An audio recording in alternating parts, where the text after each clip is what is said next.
ఆ పోలీసు ఏం చేసిందంటే ఏమనబోతా అంటే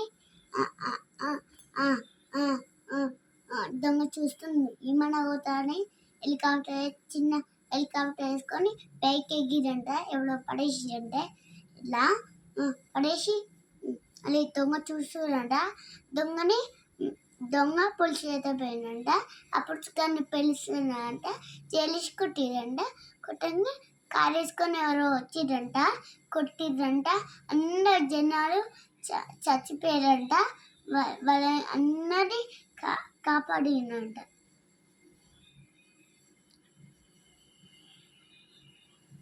ఎవరు కాపాడింది? ఎవరు? ఎస్ఐ వచ్చి కాపాడిందా? మరి చచ్చిపోయింది ఎవరు? ఎవరు కాశవాణి తీసుకుంటా. నేను పోలీస్ స్టోరీ చెప్పమన్నా, ఏది పడుతుంది కాదు. నేను మీరు వచ్చి తను స్టోరీ చెప్పు. నేను మీరు